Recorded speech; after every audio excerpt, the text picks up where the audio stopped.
राजाओं की पहली किताब उसका 22वां अध्याय। मिकाया नबी की आहाब को चेतावनी। 3 वर्ष तक अरामी और इजरायली बिना युद्ध के रहे। तीसरे वर्ष में यहूदा का राजा यहोशापात इजराइल के राजा के पास गया। तब इजराइल के राजा ने अपने कर्मचारियों से कहा, क्या तुमको मालूम है कि गिलाद का रामोत हमारा है? फिर हम क्यों चुपचाप रहते और उसे अराम के राजा के हाथ से क्यों नहीं छीन लेते हैं? और उसने यहोशापात से पूछा, क्या तू मेरे संग गिलाद के रामोत से लड़ने के लिए जाएगा?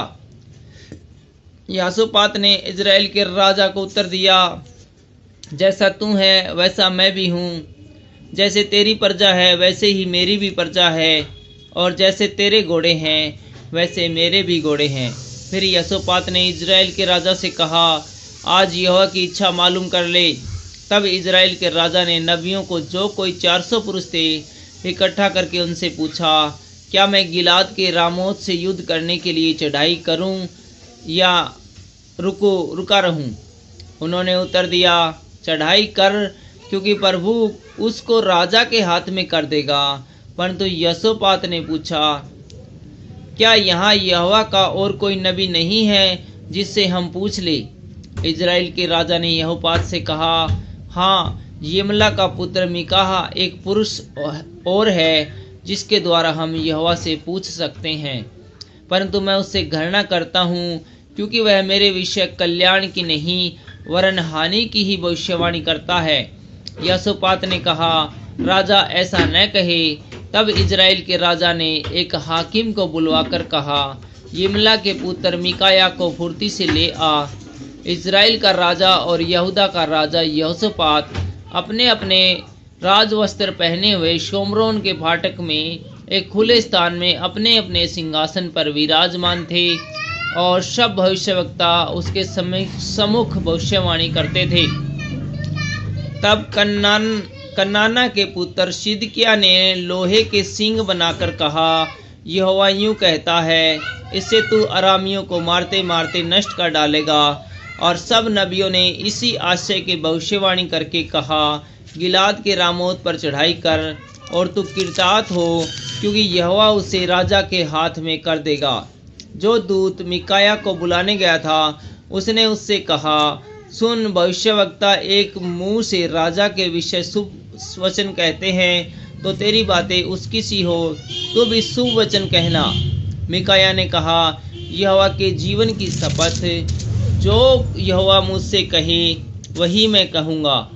जब वह राजा के पास आया, तब राजा ने उससे पूछा, हे मिकाया, क्या हम गिलाद के रामोत से युद्ध करने के लिए चढ़ाई करें या रुके रहें? उसने उनको उत्तर दिया, हाँ, चढ़ाई कर और तू किरतार्थ हो, और यहोवा उसके राजा के हाथ में कर दे।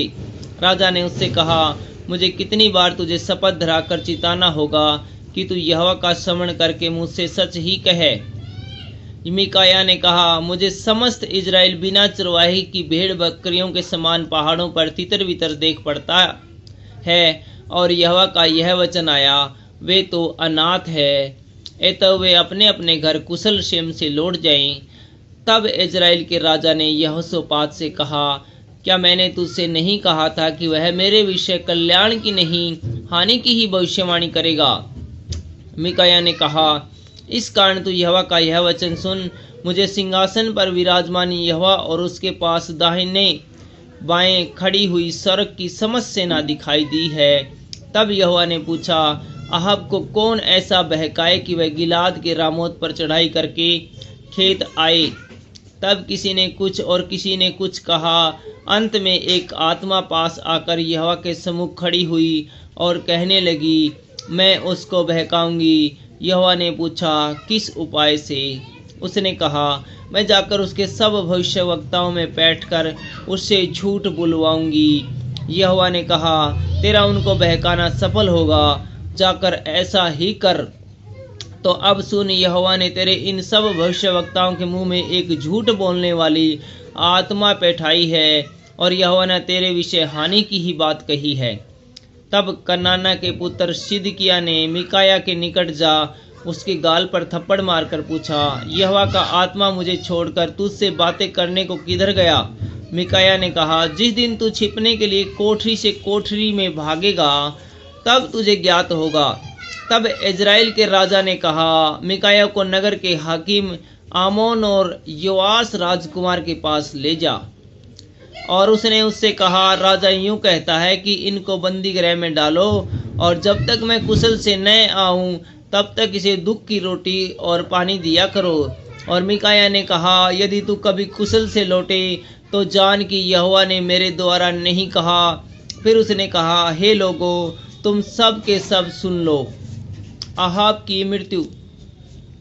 तब इजराइल के राजा और अहाब के राजा यहोशापात दोनों ने गिलाद के रामोत पर चढ़ाई की। और इजराइल के राजा ने यहोशापात से कहा, मैं तो भेष बदल कर युद्ध क्षेत्र में जाऊंगा, परंतु तू अपने ही वस्त्र पहने रहना। तब इजराइल का राजा भेष बदल कर युद्ध क्षेत्र में गया। अराम के राजा ने तो अपने रथों के 32 प्रधानों को आज्ञा दी थी, न तो छोटों से लड़ो और न बड़ों से, केवल इजराइल के राजा से युद्ध करो।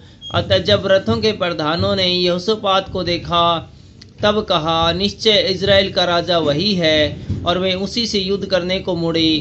तब यहोशापात चिल्ला उठा, यह देखकर कि वह इजराइल का राजा नहीं है। रथों के प्रधान उसका पीछा छोड़कर लौट गए। तब किसी ने अटकल से एक तीर चलाया और वह इजराइल के राजा के झिलम और निचले वस्त्र के बीच छेद कर लगा।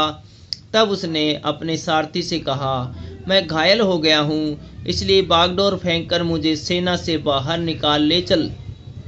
और उस दिन युद्ध बढ़ता गया और राजा अपने रथ में ओरों के सहारे अरामियों के सम्मुख खड़ा रहा और सांझ को मर गया और उसके घाव का लहू बहकर रथ के पायदान में भर गया। सूर्य डूबते हुए सेना में यह पुकार हुई, हर एक अपने नगर और अपने देश को लौट जाए। जब राजा मर गया तब शोमरोन को पहुंचाया गया और शोमरोन में उसे मिट्टी दी गई। और यहोवा के वचन के अनुसार जब उसका रथ शोमरोन के पोखरे में धोया गया तब कुत्तों ने उसका लहू चाट लिया और वेश्याएं यही नहाया करती थी। अहाब के और सब काम जो उसने किए और हाथी दांत का जो भवन उसने बनाया और जो नगर उसने बसाए, यह सब क्या इजरायली राजाओं के इतिहास की पुस्तक में नहीं लिखा है? अतः अहाब अपने पुरखाओं की संग सो गया और उसका पुत्र अहज्या उसके स्थान पर राज्य करने लगा। यहूदा का राजा यहोशापात। इजराइल के राजा अहाब के चौथे वर्ष में आसा का पुत्र यहोशापात यहूदा पर राज्य करने लगा। जब यहोशापात राज्य करने लगा तब वह 35 वर्ष का था और 25 वर्ष तक यरूशलेम में राज्य करता रहा। उसकी माता का नाम अजूबा था जो शीली की बेटी थी और उसकी चाल सब प्रकार से उसके पिता आसा की सी थी, अर्थात जो यहोवा की दृष्टि में ठीक है वही वह करता रहा और उससे कुछ न मुड़ा। तो भी ऊंचे स्थान ढाए न गए। प्रजा के लोग ऊंचे स्थान पर उस समय भी बलि किया करते थे और धूप भी जलाया करते थे। यहोशापात ने इजराइल के राजा से मेल किया। यहोशापात के काम और जो वीरता उसने दिखाई और उसने जो लड़ाइयाँ की, यह सब क्या यहूदा के राजाओं के इतिहास की पुस्तक में नहीं लिखा है? पुरुषगामियों में से जो उसके पिता आसा के दिनों में रह गए थे, उसको उसने देश में से नष्ट किया।